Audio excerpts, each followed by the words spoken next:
Salut! Salut, salut! J'ai entendu dire que c'était l'heure d'entamer un nouveau chapitre. Pourquoi pas le chapitre sur les coniques? Vous allez voir, c'est un très beau chapitre. C'est aussi un mot étrange, les coniques, surtout si c'est la première fois qu'on le voit. Dans quelques instants, je vais vous expliquer pourquoi on appelle ça des coniques.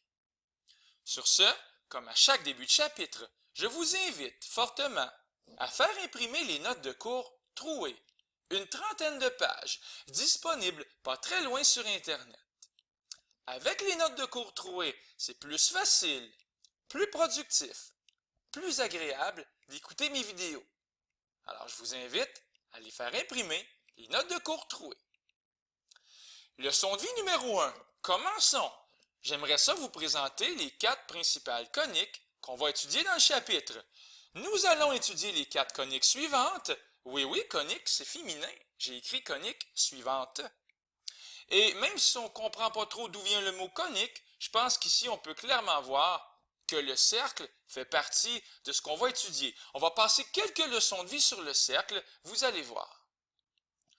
Une autre conique qu'on va étudier, on pourrait dire ici un ovale, mais je vais plutôt utiliser le mot suivant, l'ellipse. Donc, on va passer quelques leçons de vie sur l'ellipse. Plus loin dans le chapitre, on va également passer quelques leçons de vie sur la parabole et finalement, plus méconnue, moins populaire, l'hyperbole. Donc, 4 coniques et quelques leçons de vie à chaque fois pour chacune des coniques. Ça serait vraiment un drame que de ne pas vous dire d'où vient ce mot-là, conique.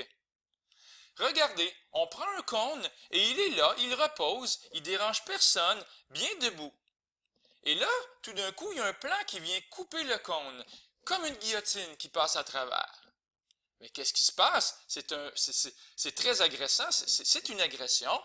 Et qu'est-ce qui se passe ici? Ben, c'est que le cône, il va être, comment je pourrais dire ça?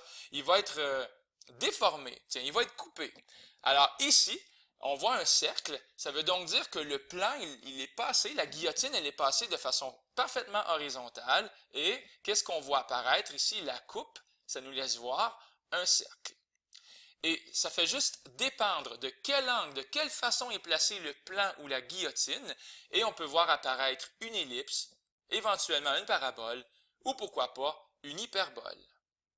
Donc, l'intersection entre un plan et un cône, ben c'est ça que ça fait une conique. Bien, j'aimerais terminer la vidéo avec un léger mot, une légère définition. Qu'est-ce que c'est un lieu géométrique? Alors voici, un lieu géométrique, c'est un ensemble de points qui possèdent tous une propriété en commun. Alors j'insiste, un lieu géométrique, c'est un ensemble de points qui possèdent tous une propriété en commun. Alors qu'est-ce que ça veut dire? Si je prends par exemple le cercle.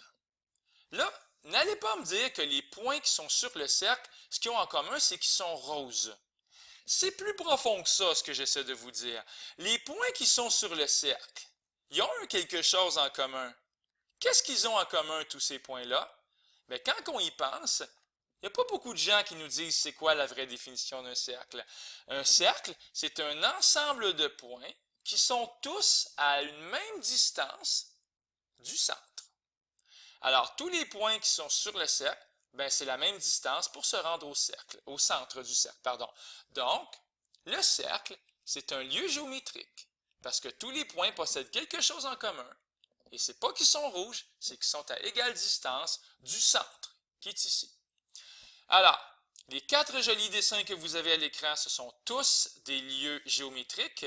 Je vous dirai pas c'est quoi les définitions pour les autres, mais la parabole, encore une fois, c'est pas que tous les points sont rouges ou verts. La parabole, tous les points sur la parabole, ils ont quelque chose en commun. Vous allez voir ça dans les prochaines leçons de vie. Un indice peut-être, sûrement que le segment ici en pointillé, puis lui aussi, nous donne un indice sur qu'est-ce que c'est que le lieu géométrique de la parabole. Alors, sur ces belles paroles, je vous invite à écouter les autres vidéos, à passer avec moi d'excellents moments. C'était la leçon de vie numéro 1. C'était Luc Allard pour le Collège Sainte-Anne qui vous dit au revoir.